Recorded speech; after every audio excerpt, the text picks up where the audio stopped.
கிறிஸ்துவுக்குள் பிரியமான தேவனுடைய பிள்ளைகளே, தேவன் தந்திருக்கின்ற இந்த 3வது மாதத்திற்காக நாம் யாவரும் கர்த்தருக்கு நன்றி சொல்ல கடமைப்பட்டிருக்கிறோம். கடந்த 2 மாதங்களும் நம்மோடு இருந்த தேவன் இந்த 3வது மாதத்திலும் நம்மை நடத்தி செல்வாராக. இந்த மாதத்திலும் தேவன் தம்முடைய வசனத்தை கொடுத்து நம்மை வழிநடத்த விரும்புகிறார். இந்த 3வது மாதத்திற்கான வாக்குத்தத்த வார்த்தைக்காய் தேவ சமூகத்தில் காத்திருந்த பொழுது தேவன் கொடுத்த வார்த்தையை உங்களுக்கு நான் விவரிக்க விரும்புகிறேன். அதற்கு முன்பதாக நாம் யாவரும் ஜெபிப்போமாக.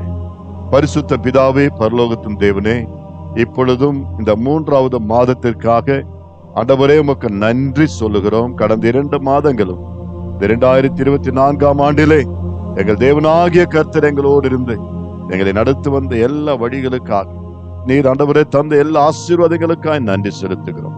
இப்பொழுதும் இந்த 3வது மாதத்திற்கான வாக்கு தத்தத்தை எங்களுக்கு தந்து எங்களோடு இடைப்படும் இயேசுவின் நாமத்தில் வேண்டிக் கொள்கிறோம், எங்கள் அன்பு நிறைந்த பரமபிதாவே, ஆமென். கிறிஸ்துவுக்குள் பிரியமான தேவனுடைய பிள்ளைகளே, இந்த 3வது மாதத்தில் தேவனாகிய கர்த்தர் கொடுத்த வாக்கு தத்தம் பரிசுத்த வேதாகமத்திலிருந்து யோபுவின் புஸ்தகம் 5ஆம் அதிகாரம் 19வது வசனம். யோபுவின் புஸ்தகம் 5ஆம் அதிகாரம் 19வது வசனம். 6 இக்கட்டுகளுக்கு உம்மை நீங்களாக்குவார், 7ஆவதிலும் பொல்லாப்பு உம்மை தொடாது. இந்த மாதத்தில் தேவனாகிய கர்த்தர் நமக்கு கொடுக்கிற அவருடைய வாக்கு தத்தம் என்னவென்றால், 6 விதமான இக்கட்டுகளுக்கு உம்மை நீங்களாக்குவார், 7ஆவதிலும் பொல்லாப்பு உம்மை தொடரார். தேவனாகிய கர்த்தர் நமக்கு முன்பாக இருக்கின்ற 6 விதமான இக்கட்டுகளுக்கு, ஆமென், இக்கட்டுகளிலிருந்து தேவன் நம்மை விடுவிக்க போகிறாராம். எத்தனை பேருக்கு சந்தோஷம்? ஆமென், ஹல்லேலூயா. அதுல முதலாவது இக்கட்டு என்று சொல்லி வாசிக்கும் பொழுது, நம்மை தேவன் பஞ்சத்திலிருந்து, வறுமையிலிருந்து, ஆமென், நம்மை மீட்டு நம்மை ஆதரிப்பதாக வேதத்தில் மறைமுகமாக தேவன் நம்மோடு பேசுகிறார். ஆமென், ஹல்லேலூயா. முதலாவது இக்கட்டு என்று சொல்லும் பொழுது பஞ்சம், வறுமையான ஒரு சூழ்நிலை. என் தேவனாகிய கர்த்தர் யார் என்று கேட்கும் பொழுது, பஞ்சத்தில் நம்மை சந்தித்து நமக்கு ஆகாரத்தை தருகிறவர், நம்மை போஷிக்கிற தேவன். பழைய ஏற்பாட்டிலும் புதிய ஏற்பாட்டிலும் பரிசுத்த வேதாகமத்தில் நாம் தியானிக்கும் பொழுது, இஸ்ரவேல் ஜனங்களை பஞ்சத்தில் உயிரோடு காக்கும்படியாக தேவன் அவர்களை, ஆமென், அற்புதமாய் போஷிக்க தாசனாகிய யோசேப்பை தெரிந்து கொண்டார். தம் தாசனாகிய யோசேப்பை முன்பதாகவே இந்த எகிப்து தேசத்திற்கு அழைத்து சென்றார். தன் சொந்த குடும்பத்திலும், ஆமென், அந்த பஞ்சம் தலைவிரித்தாடும் பொழுது அவர்களுக்கும் ஆகாரம் கொடுக்கத்தக்கதாக, அந்நாட்களிலே உலகமே பஞ்சத்தில் நிறைந்திருந்த பொழுது, ஆமென், எகிப்தில் ஆகாரம் உண்டாயிருக்கும்படி தேவனாகிய கர்த்தர் யோசேப்பை கொண்டு பெரிய காரியங்களை செய்கிறார். வேதம் சொல்லுகிறது, சங்கீதங்களின் புஸ்தகம் 33ஆம் அதிகாரம் 18, 19. தமக்கு பயந்து தமது கிருபைக்கு காத்திருக்கிறவர்களின் ஆத்துமாக்களை மரணத்திற்கு விலக்கி விடுவிக்கவும், பஞ்சத்தில் அவர்களை உயிரோடே காக்கவும் கர்த்தருடைய கண் அவர்கள் மேல் நோக்கமாயிருக்கிறது. ஆமென், ஹல்லேலூயா. அன்று மட்டுமில்லை, இன்றைக்கும் ஆண்டவர் என்ன செய்கிறாரா? தமக்கு பயந்து தம்முடைய கிருபைக்கு காத்திருக்கிறவர்களின் ஆத்துமாக்களை மரணத்திற்கு விலக்கி விடுவிக்க, பட்டினினால் வருகிற மரணங்கள், ஆமென், அப்பேற்பட்ட மரணத்திலிருந்து நமக்கு விடுதலை கொடுத்து, நீதிமான்களை ஆசீர்வதித்து அவர்களை போஷிக்கும்படியாக, அவர்களுடைய தேவைகளை சந்திக்கும்படியாக கர்த்தருடைய கண்கள் அவர்கள் மேல் நோக்கமாயிருக்கிறதா. எவ்வளவு நல்ல தேவன்! ஆமென், ஹல்லேலூயா. எனக்கு அருமையான தேவனுடைய பிள்ளைகளை, ஏன் இந்த வாக்கு தத்தத்தை ஆண்டவர் தருகிறார் என்பதை நான் அறியேன். ஒருவேளை இது தீர்க்க தரிசனமாகவும் இருக்கலாம். இனி வரும் காலங்கள் ஒருவேளை பஞ்ச காலங்களா இருக்கலாம்.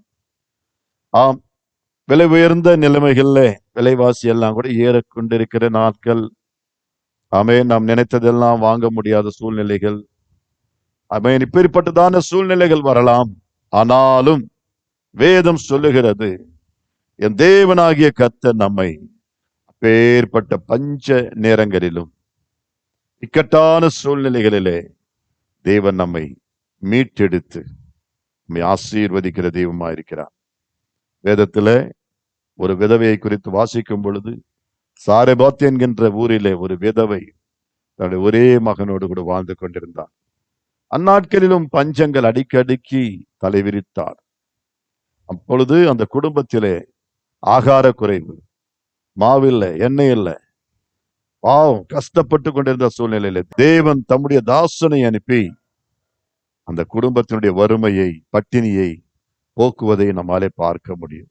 1 ராஜாக்களின் புஸ்தகம் 17ஆம் அதிகாரம் 14வது வசனத்தை வாசிப்போம். கர்த்தர் தேசத்தின் மேல் மழையை கட்டளையிடும் நாள் மட்டும் பானையின் மா செலவழிந்து போவதுமில்லை, கலசத்தின் எண்ணெய் குறைந்து போவதுமில்லை என்று இஸ்ரவேலின் தேவனாகிய கர்த்தர் சொல்லுகிறார் என்றான். ஆமென். ஹல்லேலூயா. எனக்கு அருமையான தேவ பிள்ளைகளே, தேவ மனிதன் சொல்லுகிறார், பஞ்ச காலங்கள் முடியும் வரைக்கும் கர்த்தர் தேசத்தின் மேல் மழையை கட்டளையிடும் நாள் மட்டும் உன் பானையிலே மாவு செலவழிந்து போவதும் இல்லை, உன் கலசத்தில் இருக்கின்ற எண்ணெயானது குறைந்து போவதும் இல்லை. ஆமென். தேவன் சொன்னதை அப்படியே நிறைவேற்றினார். எனக்கு அருமையான தேவ பிள்ளைகளே, அந்த பஞ்ச காலங்கள் முடியும் மட்டும் தேவன் அந்த விதவையினுடைய வீட்டிலே இந்த பஞ்ச காலங்கள் எல்லாவற்றிலும் நிறைவான ஆகாரம் உண்டாயிருக்கும்படி செய்வார். ஆம், இந்த 3வது மாதத்திலே ஒருவேளை பஞ்சங்கள் நிறைந்த சூழ்நிலைகள், பட்டினிக்கு ஏதுவான சூழ்நிலைகள் நம்மை வாட்டி வதைக்கலாம். ஆனாலும் பயப்பட வேண்டாம். கர்த்தர் உன் வறுமையை, உன் பஞ்சத்தை போக்கி உனக்கு ஆகாரத்தை தந்தருளுவார். ஆம், தேவன் சொன்னதை செய்யும் மட்டும் நம்மை கைவிட மாட்டார். 2வதாக நாம் பார்க்கிறோம். என்னவென்று நாம் பார்க்கும் பொழுது, 2வது இக்கட்டு என்று நாம் வாசிக்கும் பொழுது, யுத்தத்திற்குரிய இக்கட்டு.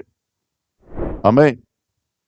ஒருவேளை இந்த 3வது மாதத்தில் யுத்தங்களையும் யுத்தத்தின் செய்திகளையும் நாம் கேள்விப்படும் பொழுது அல்லது நாம் சந்திக்க நேரிடுமானால், வேதம் சொல்லுகிறது, கடைசி நாட்களிலே மனுஷனுக்கு விரோதமாய் மனுஷன், ஜனங்களுக்கு விரோதமாய் ஜனங்களும், ராஜ்யங்களுக்கு விரோதமாய் ராஜ்யங்களும் எழும்பும் என்று. பிரியமான தேவ பிள்ளைகளே, இன்றைக்கு உலகத்திலே பல இடங்களிலே யுத்தங்கள் நடந்து கொண்டே இருக்கிறது. எப்பொழுது எப்படிப்பட்ட யுத்தம் உருவாகும் என்பதை நம்மால கணிக்க முடியல. ஆனால் தடுக்கவும் முடியாது. ஏனென்றால் தேவனுடைய வார்த்தை நிறைவேறியே ஆகணும்.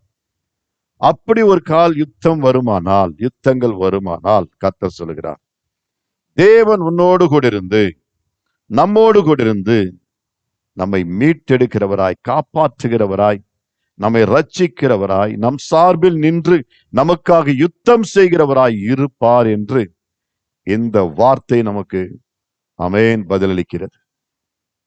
பிரியமான தேவ பிள்ளைகளே, கர்த்தர் தம்முடைய ஜனத்திற்காக யுத்தம் பண்ணுகிற தேவன்.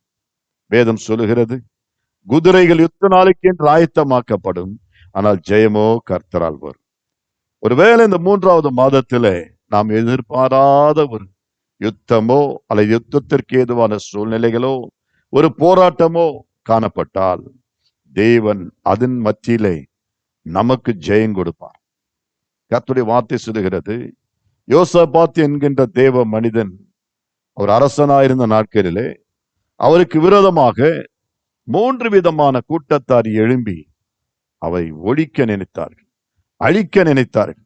இந்த நாட்களிலே இஸ்ரவேலர்களுக்கெல்லாம் ராஜாவாக இருந்தவர் அந்த யோசபாத். ஆனால் இந்த யோசபாத்துக்கு விரோதமாக 3 தேசத்தார், 3 விதமான கூட்டத்தார் அணிவகுத்து இவருக்கு விரோதமாய் சண்டைக்கு வந்தார்கள், போருக்கு வந்தார்கள். அப்பொழுது தேவ மனுஷன் என்ன செய்கிறார்? தம்முடைய மக்கள் எல்லோரையும், தம் தேசத்தில் உள்ள அனைவரையும் ஒன்று கூட்டி தேவனுடைய பாதத்தில் ஜெபிக்கும்படியாய், வாசித்து கண்ணீரோடு தேவ சமூகத்துல கதறும்படியாய் அவர்களை கூட்டி சேர்த்தாராம். அப்பொழுது என்ன நடந்தது? வேதத்துல வாசிப்போம். 2 நாளாகம புஸ்தகம் 20ஆம் அதிகாரம் முதல் 3 வசனங்களை வாசிப்போமாக. 2 நாளாகமம் 20 முதல் 3 வசனங்கள். இதற்கு பின்பு மோவாப் புத்திரரும் அம்மோன் புத்திரரும் அவர்களோடே அம்மோனியருக்கு அப்புறத்திலுள்ள மனுஷரும் கூட யோசபாத்திற்கு விரோதமாய் யுத்தம் பண்ண வந்தார்கள். சிலர் வந்து யோசபாத்தை நோக்கி, உமக்கு விரோதமாய் ஏராளமான ஜனங்கள் கடலுக்கு அக்கறையில் இருக்கிற சீரியாவிலிருந்து வருகிறார்கள். இதோ அவர்கள் எங்கேதியாகிய ஆசாசோன் தாமாரில் இருக்கிறார்கள் என்று அறிவித்தார்கள். அப்பொழுது யோசபாத் பயந்து கர்த்தரை தேடுகிறதற்கு ஒருமுகப்பட்டு யூதாவெங்கும் உபவாசத்தை கூறுவித்தான். ஆமென். ஹல்லேலூயா. இதற்கு தேவன் கொடுத்த பதிலை பார்ப்போம். வசனம் 22, 23. வசனம் 22, 23 வாசிக்க கேட்போம்.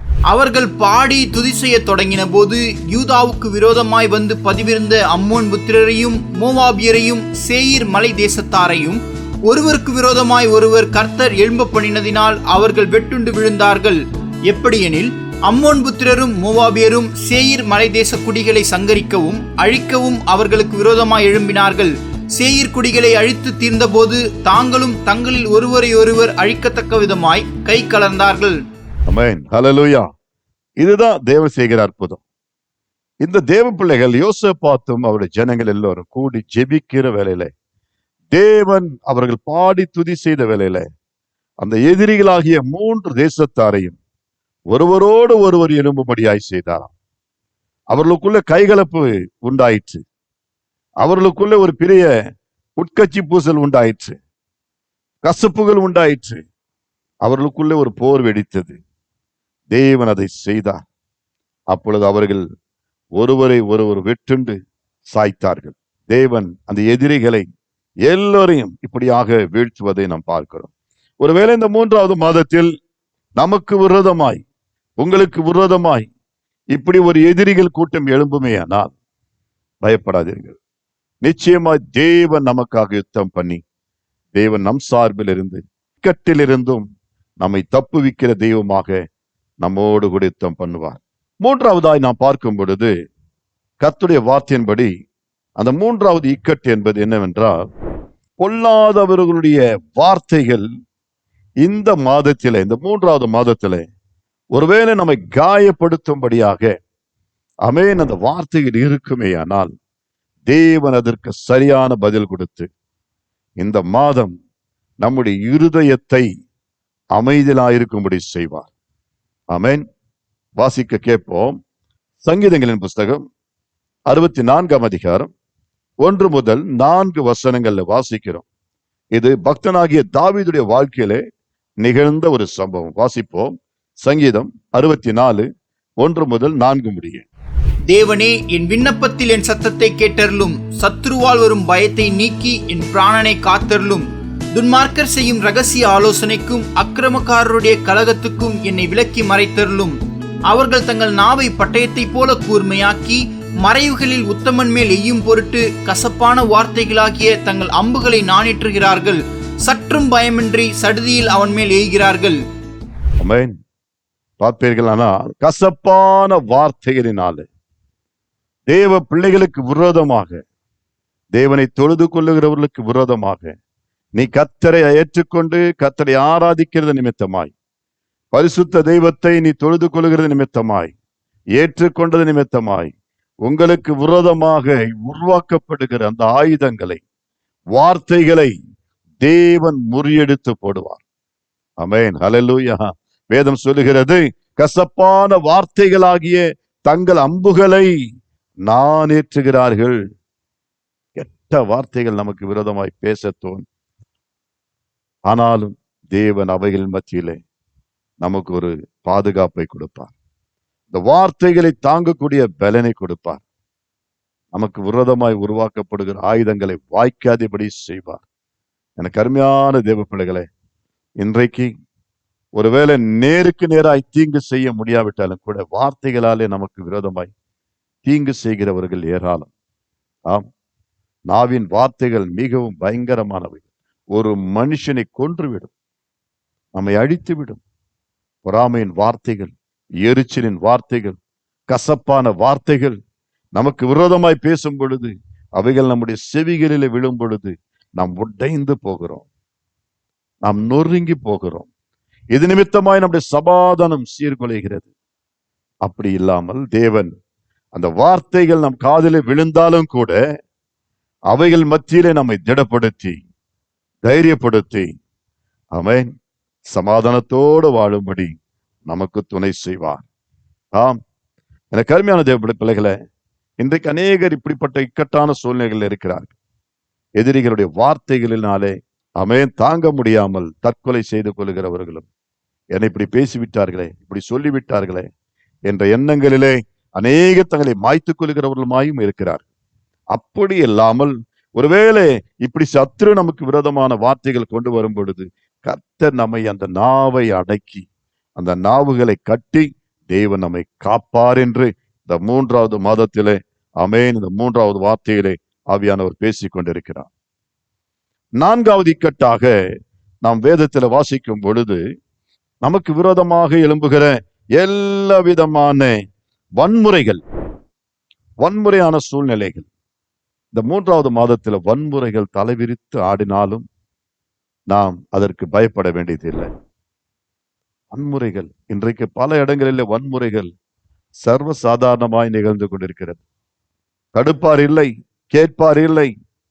எனக்கு அருமையான தேவனுடைய பிள்ளைகளை, இந்த மாதத்திலே ஒருவேளை உனக்கு விரோதமாய், நமக்கு விரோதமாய் வன்முறையாளர்கள் எழும்புவார்களே ஆனால், டேமேஜ் ஆக்கும்படியாக, பொருள் சேதம் உண்டாக்கும்படியாக, உயிர் சேதம் உண்டாக்கும்படியாக ஒரு கூட்டம் எழும்புமேயானால், கர்த்தருடைய வார்த்தை நமக்கு அனுகூலமான துணையுமாயிருந்து அந்த இக்கட்டிலே நமக்கு துணை செய்து தேவன் நமக்கு அற்புதம் செய்வார். ஆமென், ஹல்லேலூயா. இதோ கர்த்தருடைய பிள்ளைகளை அழித்துக் கொண்டிருக்கிறார்கள். ஆலயங்கள் எல்லாவற்றையும் டேமேஜ் பண்ணி கொண்டிருக்கிறார்கள், இடித்துக் கொண்டிருக்கிறார்கள். தீக்கரையாக்கப்படுகிறது. கிறிஸ்தவர்களுடைய, கர்த்தருடைய பிள்ளைகளுடைய வீடுகள் எல்லாம் சுட்டெரிக்கப்படுகிறது என்று சொல்லும் பொழுது நாம் அதற்கு படபடப்போ அல்லது பதற்றம் அடைய வேண்டியதில்லை. கர்த்தரை நோக்கி நாம் பார்ப்போம். ஆமென், ஹல்லேலூயா. அதை குறித்து ஜெபிப்போம். தேவன் மீண்டும் எழும்பி கட்ட நமக்கு பலன் கொடுப்பார். எருசலேமின் அலங்கம் சுட்டெரிக்கப்பட்ட பொழுது அதை கேள்விப்பட்ட நெகேமியா அதற்காக துக்கித்து ஜெபித்தார். தேவன் அவருடைய ஜெபத்தை கேட்டு ஒரு கூட்டத்தை எழுப்பி அரசனுடைய உதவியோடு கூட மீண்டும் அந்த அலங்கத்தை கட்டும்படியான பலனையும் கிருபையும் தந்தார். எனவே இந்த 3ஆம் மாதத்துல கர்த்தருடைய நாமத்தின் நிமித்தமாக ஒருவேளை உங்களுக்கு ஏதாவது இப்பேற்பட்ட டேமேஜஸ், இழப்புகள், கஷ்டங்கள், நஷ்டங்கள் ஏற்படலாம். தேவன் அவைகளுக்கு ஈடான ஆசீர்வாதங்களை தந்து நம்மை நடத்துவார். இதுதான் கர்த்தர் கொடுத்திருக்கின்ற ஆசீர்வாதம். அது மட்டுமல்ல, ஒரு பக்கம் இப்படிப்பட்டதான சம்பவங்கள் நடந்து கொண்டிருக்கிறது என்று சொல்லும் பொழுது நாம் அதை குறித்து பயப்படக்கூடாது. வேதம் சொல்லுகிறது, சங்கீதம் 112 7வது வசனம் வாசிப்போம். துர்ச்செய்தியை கேட்கிறதினால் பயப்படான், அவன் இருதயம் கர்த்தரை நம்பி திடனாயிருக்கும். ஆமென், ஹல்லேலூயா. துர்ச்செய்தி, இதோ அங்கே ஆலயங்கள் இடிக்கிறார்கள், ஊழியர்களை கொன்று குவித்துக் கொண்டிருக்கிறார்கள், விசுவாசிகளை பல விதத்திலே அவர்களுக்கு தீங்கு செய்து கொண்டிருக்கிறார்கள் என்று சொல்லி பேர்பட்ட செய்திகளை நாம் கேட்கும் பொழுது நாம் பயப்பட வேண்டியதில்லை. நம்முடைய பலன் பரலோகத்தில் மிகுதியாயிருக்கு. நம் ஆண்டவர் எல்லாவற்றையும் காண்கிற தேவன். கர்த்தர் உன் சார்பில் இருந்து அவர் நிச்சயமாகவே நம்மை தாங்குவார், நம்மை ஆசீர்வதித்து பாதுகாப்பார். 5வது இக்கட்டை குறித்து வாசிக்கும் பொழுது, இது மிருகங்களை குறித்த பயம். மிருகங்களை குறித்த பயம். ஆம், மிருகங்கள் வேதத்தில் வாசிக்கும் பொழுது லூக்கா 10ஆம் அதிகாரம் 19வது வசனத்திலே தேவன் மிருகங்களுக்கு மேலாக அதிகாரம் நமக்கு கொடுத்திருக்கிறார். இவைகளும் நமக்கு விரோதமாய் செயல்படக்கூடியவைகள். வாசிப்போம், லூக்கா 10:19.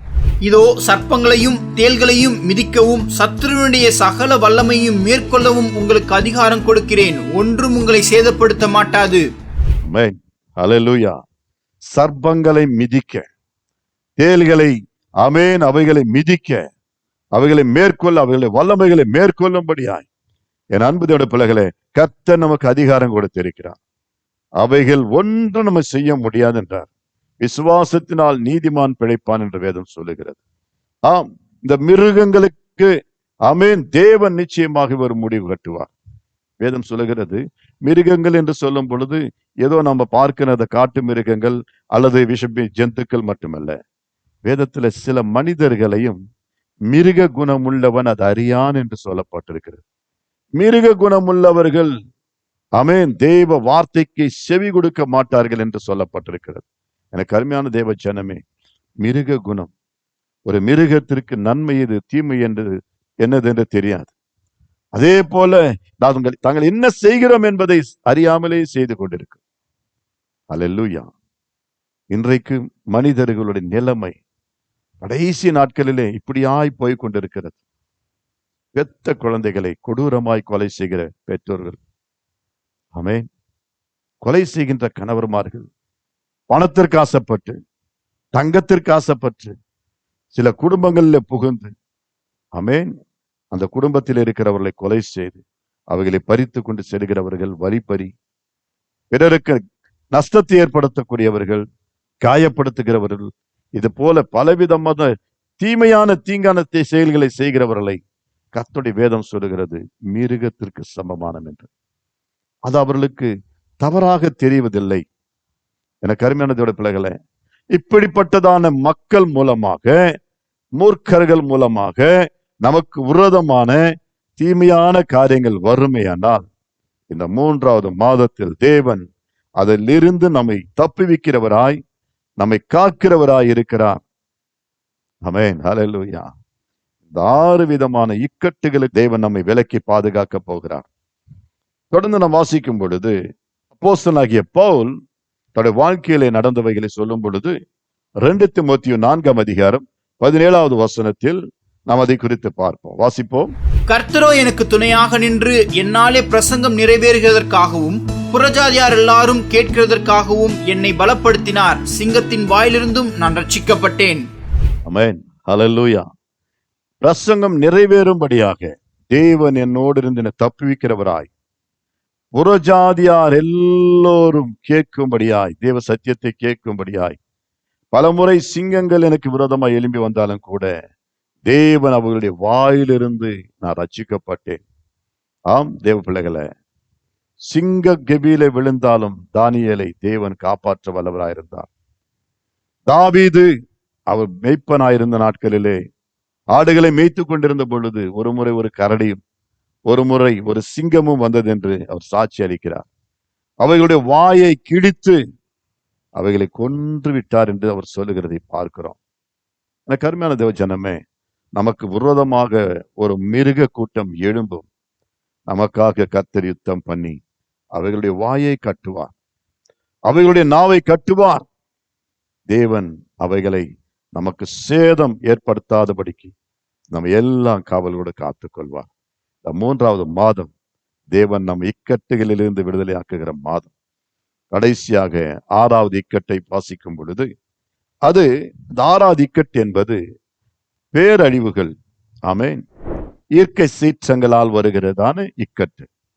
இன்றைக்கு பயங்கரமான புயல்களாலே கடந்த நாட்களிலே நம்முடைய தேசத்திலே பல இடங்களிலே மக்கள் மிகவும் வீடுகளை இழந்தவர்களாய், ஆமென், வசதிகளை இழந்தவர்களாய், எல்லா செல்வத்தையும் இழந்தவர்களாய், மிகவும் வறுமைக்கு கோட்டுக்கு கீழே இப்பொழுது தள்ளப்பட்டவர்களாய், பிச்சை எடுக்கக்கூடிய நிலைமையில கூட சிலர் இன்றைக்கு மாறிவிட்டார்கள். ஆம் பிரியமானதோட பிள்ளைகளே, இது பயங்கரம். வடகிழக்கு மாநிலங்கள்ல பார்க்கும் பொழுது இந்த இயற்கையின் பேரிடராலே பலவிதமான நஷ்டங்கள் மக்கள் சந்தித்தார்கள். பெரிய பெரிய கட்டடங்கள் எல்லாம் அந்த மலைச்சரிவிலே, அந்த மலையிலே அப்படியே அடித்து செல்லப்பட்டு மேகம் வெடித்தது. இது நிமித்தமாக அங்க பெருவெள்ளம் உண்டாய் அநேக வீடுகள் அடித்து செல்லப்பட்ட காட்சிகளை பார்த்தோம். தெற்கிலே பார்த்தோம், தூத்துக்குடி மாவட்டத்திலே பார்த்தோம், சென்னை மாநகரத்திலே பார்த்தோம். ஆம் பிரியமானதோட பிள்ளைகளே, பல இடங்களிலே பேர்பட்ட பேரழிவுகள் கடந்த மாதங்களில் உண்டாயிற்று. இந்த 3வது மாதம் ஒருவேளை இப்படிப்பட்டதான ஒரு சூழ்நிலை வறுமையானால் கர்த்தருடைய வார்த்தை நமக்கு என்ன சொல்லுகிறது? வாசிப்போம். ஏசாயா 43:2வது வசனத்தை வாசிப்போம். நீ தண்ணீர்களை கடக்கும் போது நான் உன்னோடு இருப்பேன், நீ ஆறுகளை கடக்கும் போது அவைகள் உன்மேல் புரளுவதில்லை, நீ அக்கினியில் நடக்கும் போது வேகாதிருப்பாய், அக்கினி ஜுவாலை உன் பேரில் பற்றாது. ஏசாயா 25:4வது வசனத்தையும் வாசிப்போம். கொடூரமானவர்களின் சீரல் மதிலை மோதி அடிக்கிற பெரு வெள்ளத்தை போல் இருக்கையில், நீர் ஏழைக்கு பலனும் நெருக்கப்படுகிற எளியவனுக்கு திடனும் பெரு வெள்ளத்துக்கு தப்பும் அடைக்கலமும் வெயிலுக்கு ஒதுங்கும் நிழலுமானீர். ஆமென், ஹல்லேலூயா. நீ ஆறுகளிலே நடக்கும் பொழுது, அக்கினியிலே நடக்கும் பொழுது, ஆமென், தேவனாகிய கர்த்தர் உன்னோடு இருந்து காப்பார் என்று சொல்லி. அது மட்டுமல்ல, கொடூரமானவர்களின் ஆமென் சீரல் நமக்கு விரோதமாக மதிலை மோதி அடிக்கின்ற பெரும் வெள்ளத்தை போல் இருக்கையிலே கர்த்தர் நமக்கு பலனும், நெருக்கப்படுகிற அந்த எளியவனுக்கு திடனுமாயிருந்து நம்மை பாதுகாக்கிற தெய்வமாயிருக்கிறார். எனக்கு அன்பு தேவனுடைய பிள்ளைகளை, இந்த மாதம் ஏற்பட்ட இக்கட்டுகளிலிருந்து நமக்கு விடுதலை கண்டிப்பாய் கொடுப்பார். இனி வரும் காலங்களிலே நமக்கு விரோதமாய் வருகிற எல்லா இக்கட்டுகளிலும் தேவன் நமக்கு அனுகூலமான துணையுமாயிருப்பார். அங்க சொல்லப்பட்ட வசனத்தின்படி 7ஆவதிலும் பொல்லாப்பும் உனக்கு தொடாது, வாதை உன் கூடாரத்தை அணுகாது, பொல்லாப்பு உனக்கு நேரிடாது என்று கர்த்தர் வாக்குத்தத்தம் பண்ணியிருக்கிறார். பொல்லாதவர்கள் நம்மை நெருங்காதபடி தேவனுடைய கிருபையின் கரம் நமக்கு மூடி பாதுகாப்பா இருக்கும். உன்னதமானவருடைய மறைவில் இருக்கிறவன் சர்வ வல்லவருடைய மேல் இருக்கிறான் என்று வேதம் சொல்லுகிறது. அப்பேற்பட்டவர்களுக்கு எந்த பொல்லாப்பு வராது, வாதைகள் அவருடைய கூடாரங்களை அணுகாது. ஆம், எனக்கு பிரியமான தேவனுடைய பிள்ளைகளை, இந்த 3வது மாதம் 6 விதமான இக்கட்டுகளுக்கு நம்முடைய தேவன் நம்மை நீங்களாக்குவார். 7ஆவதிலும் எந்த பொல்லாப்பும் வராதபடிக்கு நம்மை காப்பார். தொடர்ந்து நாம் செய்ய வேண்டியது என்ன? வேதம் சொல்லுகிறது, சங்கீதங்களின் புஸ்தகம் 107ஆம் அதிகாரம் 19வது வசனமும் 28வது வசனமும் வாசிக்க கேட்போம். தங்கள் ஆபத்திலே கர்த்தரை நோக்கி கூப்பிடுகிறார்கள், அவர்கள் இக்கட்டுகளுக்கு அவர்களை நீங்களாக்கி ரட்சிக்கிறார். அப்பொழுது தங்கள் ஆபத்திலே அவர்கள் கர்த்தரை நோக்கி கூப்பிடுகிறார்கள், அவர்கள் இக்கட்டுகளுக்கு அவர்களை நீங்களாக்கி விடுவிக்கிறார். ஆமென். இந்த மாதம் தேவன் தம்முடைய கரத்தை கொண்டு, தம்முடைய வல்லமையை கொண்டு நமக்கு விரோதமாய் வருகின்ற இந்த 6 விதமான இக்கட்டுகளுக்கும், சொல்லப்படாத 7வது விதமான இக்கட்டுக்கும், ஆமென், இன்னும் மறைவாயிருக்கின்ற இக்கட்டுகளுக்கும் என் தேவன் நம்மை விடுதலையாக்கும்படியாய் நாம் செய்ய வேண்டியதெல்லாம் அவரை நோக்கி கூப்பிட வேண்டும். தங்கள் ஆபத்தில் கர்த்தரை நோக்கி கூப்பிட்டார்கள் என்று சொல்லப்பட்டிருக்கிறது போல, நாம் இந்த மாதத்திலே தொடர்ந்து ஜெபிக்கிறவர்களாய், நம்முடைய ஆண்டவரை பார்க்கிறவர்களாய், நம்மை ரட்சிக்கிறவருமாகிய இரட்சகரை நோக்கி பார்த்து எல்லா இக்கட்டுகளுக்கும் நீங்களாக்கப்பட்டு ஆமென் காக்கப்படுவோம், பாதுகாக்கப்படுவோம், தப்புவிக்கப்படுவோம். நிச்சயமாய் கர்த்தர் நம்ம எல்லா சூழ்நிலைகளிலும் அரணாயிருந்து, அடைக்கலமாயிருந்து, நமக்கு வேண்டிய அதிசயங்களை செய்து ஆசீர்வதித்து இந்த வாக்கு தத்தங்களை நம்முடைய வாழ்க்கையில நிறைவேற்றுவாராக. ஜெபிப்போமா? பரிசுத்த பிதாவே, பரலோகத்தின் தேவனே, இப்பொழுதும் இந்த வார்த்தைகள் மூலமாய் நீர் பேசினீர். இந்த வாக்கு தத்தம் எங்களுடைய வாழ்க்கையில நிறைவேறுவதாக. இதோ எங்களுக்கு விரோதமாய் வருகிற எல்லா விதமான இக்கட்டுகளுக்கும் எங்களை நீங்களாக்கி, எங்களை விலக்கி ரட்சிக்கும்படியாக ஆண்டவரே, நீர் கொடுத்த வார்த்தைக்காய் நன்றி செலுத்துகிறோம். கேட்டவுடைய பிள்ளைகள் அனைவரையும் நீர் ஆசீர்வதி. எங்களை வெறுமையாக்கி அர்ப்பணிக்கிறோம். உம்மை நோக்கி பார்க்க உதவி செய்யும். ஆபத்துகளிலே, இக்கட்டுகளிலே தேவனாகிய கர்த்தருடைய முகத்தை நோக்கி பார்த்து ஜெபிக்கும்படி கிருபை தார். ஜெபிக்கிற ஒவ்வொருவரையும் என் தேவன் ஆசீர்வதிப்பீரார். இயேசு கிறிஸ்துவின் நாமத்தில் வேண்டிக் கொள்கிறோம் எங்கள் அன்புள்ள பரமபிதாவே, ஆமென். God bless you. கர்த்தர் உங்களோடு இருப்பாராக.